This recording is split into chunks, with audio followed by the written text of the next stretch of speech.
सतगुरुदेव की जय। बोलिए बंदी छोड़ सतगुरु रामपाल जी महाराज की जय। तो भक्तों, आज की कथा कबीर साहब द्वारा काजी पंडित एवं जनता को प्रथम उपदेश कैसे दिया गया, यही कथा मैं आप लोगों के सामने प्रस्तुत करने जा रहा हूँ। अगर आप हमारे चैनल पर नए हैं तो प्लीज हमारे चैनल को सब्सक्राइब कर लें, बेल आइकन दबाना ना भूलें और ऑल पर क्लिक कर दें ताकि मैं जो भी वीडियो डालूं उसका नोटिफिकेशन आप लोगों तक पहुंचे। तो चलिए शुरू करते हैं। सत साहेब। समय अनुसार सतगुरु की अनेक बाल लीलाएं हुई।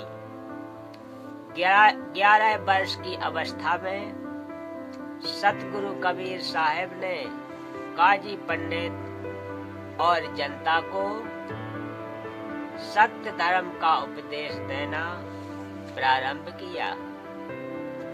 जनता को सत्य, एकता, अहिंसा, एक ईश्वरवाद, विश्व बंधुत्व का सतगुरु ने उपदेश दिया। सतगुरु की वाणी में प्रेम और मधुरता का ऐसा आकर्षण था कि दूर दूर से लोग उनके सुमधुर वचनों को सुनने के लिए आने लगे। उस प्रेममय वाणी से जनता प्रभावित होने लगी। सतगुरु कहते हैं कि परमात्मा एक ही है, वह सबसे प्रेम करता है, सब उसी की संतान है। कोई ऊंच या नीच वर्ण का नहीं है, सबको उसकी भक्ति का समान अधिकार है। किशोर कबीर साहब कहते हैं कि यदि परमात्मा पंडित और मुल्लाओं को उच्च वर्ण का और अन्य को नीच वर्ण का बनाना चाहता तो उन्हें जनेऊ और सुन्नत करा के पैदा करता, किंतु ऐसा नहीं है। परमात्मा के दरबार में सब बराबर हैं। अनेक पंडित और मुल्ला किशोर कबीर के तर्कों का जवाब नहीं दे पाए। वे सत्य को सहन नहीं कर सके। सतगुरु की लोकप्रियता से जलने लगे। जब वे प्रश्नों का जवाब नहीं दे पाए तब उन्होंने कहना शुरू किया कि कबीर के कोई गुरु नहीं है। गुरु के बगैर ज्ञान में कोई प्रामाणिकता नहीं होती। यद्यपि सतगुरु स्वयं पूर्ण ज्ञान के अवतार थे, उन्हें गुरु धारण करने की कोई आवश्यकता ही नहीं थी। फिर भी गुरु परंपरा का निर्वाह करने हेतु तत्कालीन प्रतिष्ठित संत स्वामी रामानंद जी को कबीर साहब ने गुरु बनाने का निश्चय किया। सतगुरु विदेह स्वरूप तथा ज्ञान रूप होते हुए भी आपने मानव शरीर धारण किया।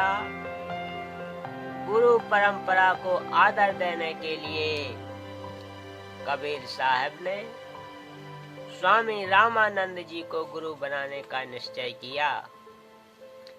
स्वामी रामानंद जी एक प्रतिष्ठित वैष्णव संत थे। सतगुरु कबीर साहब जानते थे कि स्वामी रामानंद जी मात्र उच्च वर्ण के लोगों को दीक्षा मंत्र देते हैं। सतगुरु ने स्वामी जी को वर्ण भेद के जाल से बाहर निकालने के लिए तथा जन कल्याण हेतु उन्हें सार्वभौम प्रतिष्ठा प्रदान करने के लिए उन्हें गुरु रूप में चुना था। अपनी कार्य सिद्धि के लिए सतगुरु ने एक युक्ति रची। एक दिन कबीर सतगुरु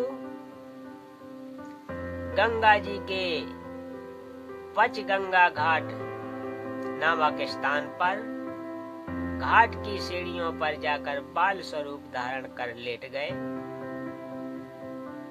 स्वामी रामानंद जी प्रतिदिन ब्रह्म मुहूर्त में उसी घाट पर गंगा स्नान हेतु जाया करते थे। सीढ़ियों से उतरकर स्वामी जी उस स्थान पर आए जहां कबीर साहेब निश्चल स्थिति में लेटे हुए थे।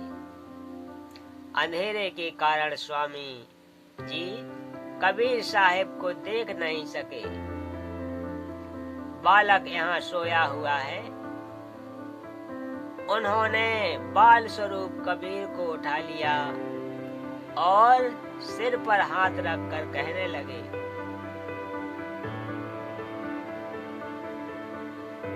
बेटा रो मत, राम राम कहो।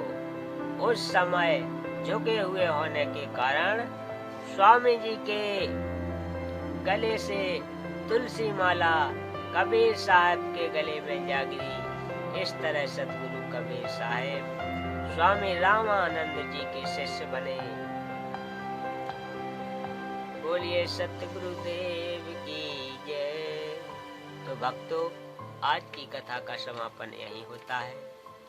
मिलते हैं अगली कथा में। तब तक के लिए सत साहेब।